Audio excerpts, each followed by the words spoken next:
koeraga teha? Midagi, kas talle peal? Peal. Okei.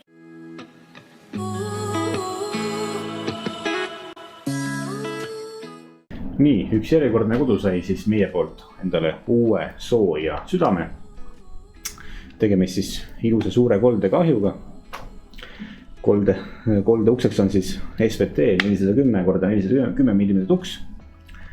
Ahju mõõdud on siis 90 cm x 90 cm x 231 cm. Ahi on ringlõõriga.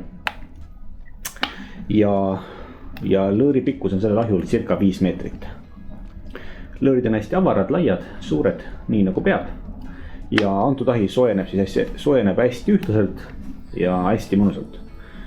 Kogu ahi on teostatud siis üleni voodriga. Kõik lõõrid on voodrid, kõikidel lõõridel on sees ka vooder, tagamaks ahjule märkimisväärselt pika elu ja hea ühtlase sooja jaotumise ja pika sooja hoidmise. Antud ahi on siis lahendatud niimoodi, et all on tuharuumi luuk. Tuharuumi luugi kohal kohe on olemas ka rist, kus tuleb peale koldesse põlemisõhk. Põlemisõhk peale ja kolde tagumises seinas on lisaõhukanalid, mis annavad veel põlemisele hoogu juurde. Et leek oleks võimalikult avar või võimalikult kuum, põlemine võimalikult täielik. Et soe saaks, et selles puude koguses saaks kätte võimalikult palju energiat. Antud ahi oma olemuselt on lahendatud umbkoldena, ehk siis ahjus saab teha ka süüa.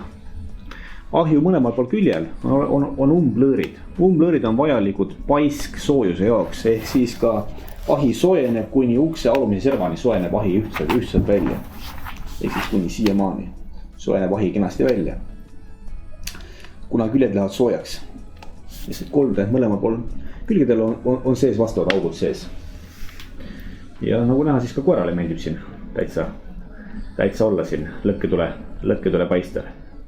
Mõnuleda. Taamaluugid on viidud siis mõlemal pool ahju, tagamaks esimese külje võimalikult ilusa ja kompaktse väljanägemise. Siiber on viidud siis magamistoa poole, kus on seda võimalikult lihtne sulgeda ja kus ta kõige vähem kätte jääb.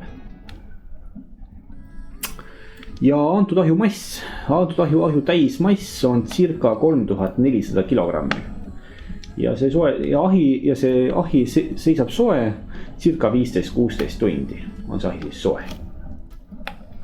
Ja selline puude uus on siin praegu näha, kütab selle ahju kenasti ära ja alates ukse piirist kuni üles välja on ahi soe. Et selline siis seekord.